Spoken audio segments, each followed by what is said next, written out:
इस खौफनाक विश्लेषण में आपका स्वागत है। आज हम पस्कागोला नदी के उन काले और ठंडे पानी के पीछे छिपे रहस्य को खंगालने वाले हैं। एक ऐसी कहानी जो आधी सदी से ज्यादा समय से लोगों के दिलों में सिहरन पैदा कर रही है। ये गहरा शांत पानी, न जाने क्या कुछ छिपा है इसमें। यहीं से एक ऐसी खौफनाक रात की शुरुआत हुई थी जिसने लिटरली वास्तविकता के मायने ही बदल दिए। केल्विन पार्कर के ही शब्दों में कहें तो बादलों से एक बड़ी रोशनी निकली और वो एकदम अंधा कर देने वाली रोशनी थी। जरा सोचिए, एक सुनसान नदी का किनारा, मछली पकड़ने की एक बिल्कुल शांत रात, और तभी अचानक आसमान से 80 फुट का, जी हाँ 80 फुट का एक फुटबॉल के आकार का यान ठीक आपके ऊपर आकर रुक जाता है। कोई भारी आवाज नहीं, किसी इंजन का कोई शोर नहीं, बस एक खौफनाक फुफकारने जैसी आवाज। पार्कर के इन शब्दों में जो खौफ है ना, उसे आप साफ महसूस कर सकते हैं। ये कोई आम रात नहीं थी। तो चलिए इस कहानी की गहराइयों में उतरते हैं। तारीख थी 11 अक्टूबर 1973। जगह थी मिसिसिपी में पस्कागोला नदी का किनारा। केल्विन पार्कर और चार्ल्स हिक्सन बस एक आम सी आत में मछली पकड़ने निकले थे। सब कुछ बिल्कुल नॉर्मल था। वो बस एक शांत शाम बिता रहे थे। जमीन से जुड़े हुए दो आम इंसान, जिन्हें इस बात का कोई अंदाजा नहीं था कि अगले ही पल वो एक भयानक साइंस फिक्शन वाले दुस्वप्न का शिकार होने वाले हैं। भाग 1, प्रकाश में जीव और उनका उभरना। अब देखिए, शुरुआत में जब पार्कर ने पानी में वो नीली रोशनी चमकते हुए देखी तो उन्हें लगा कि शायद पुलिस उन्हें वहां से हटाने आई है। लेकिन जैसे ही वो आकृतियां परछाइयों से बाहर आईं, वो सारा भ्रम एक रोंगटे खड़े कर देने वाली हकीकत में बदल गया। वो कोई पुलिस वाले नहीं थे। पार्कर के मुताबिक उस यान से 3 जीव तैरते हुए बाहर आए। सबसे डरावनी बात, उनके पैर ही नहीं थे, उनके हाथ किसी दस्ताने या पंजों के आकार के थे।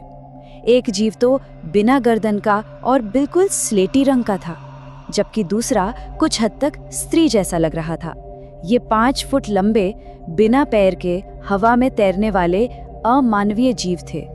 जरा एक सेकंड के लिए उस खौफ की कल्पना कीजिए, जब ऐसे विभत्स जीव एकदम अंधेरे से निकलकर आपकी तरफ आ रहे हों।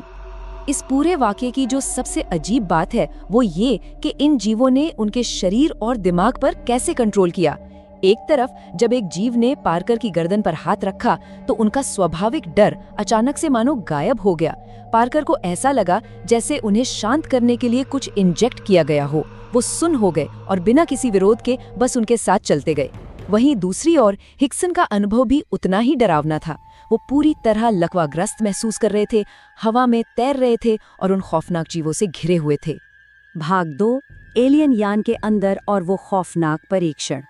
चलिए अब उस खौफनाक यान के अंदर चलते हैं जहां इन दोनों मछुआरों को बंदी बना लिया गया था। एक अंधेरी, धातु से बनी, दम घोटू सी जगह। यहाँ इंसानी नियंत्रण पूरी तरह से खत्म हो चुका था। हिक्सन ने बाद में जो बताया वो सीधे आपकी रूह कंपा देगा। उन्होंने कहा, वहां कोई सीट नहीं थी, कोई जंजीर नहीं थी। वे बस मुझे इधर उधर घुमाते रहे।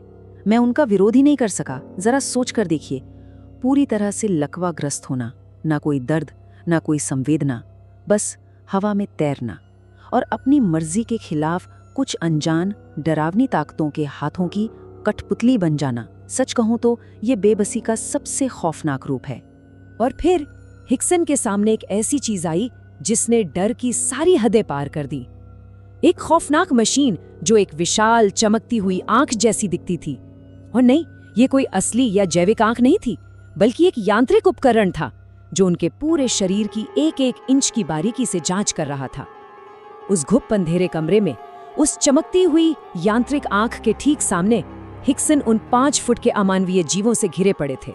भाग 3, गुप्त पूछताछ टेप और सच्चाई की तलाश।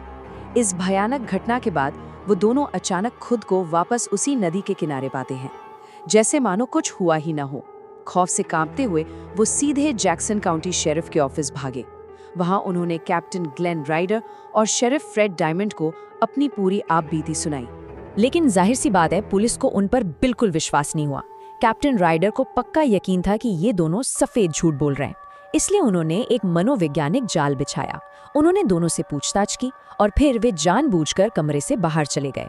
लेकिन उन्होंने चालाकी से एक गुप्त टेप रिकॉर्डर चालू छोड़ दिया।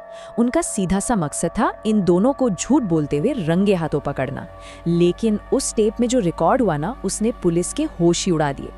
जब वो दोनों कमरे में अकेले थे और उन्हें लगा कि कोई नहीं सुन रहा है, तब हिक्सन ने कांपती हुई आवाज में पार्कर से कहा, हे भगवान, मुझ पर दया करो। मुझे लगा था कि मैंने इस धरती पर नर्क का काफी अनुभव कर लिया है और अब मुझे इस जैसी किसी चीज से गुजरना पड़ रहा है। वे हमें नुकसान पहुंचा सकते थे, वे हमारे साथ कुछ भी कर सकते थे। ये बात बिल्कुल साफ दर्शाती है कि वहाँ कोई नाटक नहीं हो रहा था। ये उनके अंदर का असली अनफिल्टर्ड खौफ था जो बाहर आ रहा था। और उसी बंद कमरे में पार्कर का ये जवाब गूंजा, मुझे अभी रोना आ रहा है। सबसे बुरी बात यह है कि कोई भी हम पर विश्वास नहीं करेगा। इस बात की गहराई को समझिए। ये एक बिल्कुल ही अलग तरह का मानसिक आतंक है, किसी एकदम असंभव सी चीज का सामना करना, एक ऐसा खौफनाक अनुभव जिससे आपकी जान सूख जाए, और फिर ये एहसास होना कि बाहर की दुनिया इस सच्चाई को सिर्फ एक पागलपन या झूठ समझकर सिरे से खारिज कर देगी। भाग 4, रहस्य का जागरण और दशकों की खामोशी। चलिए अब देखते हैं कि इसके बाद चीजें कैसे आगे बढ़ीं। बिना किसी ठोस सबूत के, ना कोई निशान, ना यान का कोई टुकड़ा, पस्का गोला की ये घटना इतिहास के पन्नों में बस एक अनसुलझा रहस्य बनकर दब गई। 1973 के उस खौफनाक अपहरण के बाद केल्विन पार्कर दशकों तक बिल्कुल खामोश रहे। वे इस डर और गहरे सदमे को बस अपने अंदर ही दबाए रहे। फिर 2011 में चार्ल्स हिक्सन की मृत्यु हो गई। अपने दोस्त और साथी के जाने के बाद पार्कर ने आखिरकार अपनी चुप्पी तोड़ने का फैसला किया और 2018 में जाकर उन्होंने इस पूरी घटना पर अपनी किताब पब्लिश की। लेकिन असली कहानी तो अब शुरू होती है। इस किताब के छपने के बाद जो हुआ वो इस पूरे मामले का सबसे बड़ा ट्विस्ट था। अंधेरे से कुछ और लोग बाहर आए, नए गवाह उभरने लगे, और इन लोगों ने दावा किया कि 1973 की उसी रात उन्होंने भी आसमान में उस भयानक यूएफओ को देखा था। मतलब पार्कर और हिक्सन उस रात अकेले नहीं थे। तो यहाँ सबसे अहम बात यह है कि इस खुलासे ने पार्कर को एक अजीब सी मुक्ति दी। उन्होंने कहा, मुझे ये जानकर काफी अच्छा महसूस हो रहा है कि मैं अकेला नहीं था जिसने कुछ देखा। इनमें से ज्यादातर लोग विश्वसनीय हैं। दशकों का वो भारी मानसिक बोझ, वो डर कि लोग उन्हें झूठा या पागल समझेंगे, वो अंततः कम होने लगा। उन्हें ये जानकर तसल्ली मिली कि वो खौफनाक अनुभव कोई मतिभ्रम नहीं था, वो सच था। अब सोचने वाली बात यह है, अगर पार्कर और हिक्सन उस खौफनाक रात में अकेले नहीं थे, अगर और भी लोगों ने उस नीली रोशनी और उस विशाल यान को सच में देखा था, तो फिर उस घुप अंधेरे आसमान में और क्या-क्या छिपा है? कौन है जो हमें ऊपर से देख रहा है? अगली बार जब आप किसी अंधेरी रात में आसमान की तरफ देखें ना, तो इस बारे में जरूर सोचिएगा।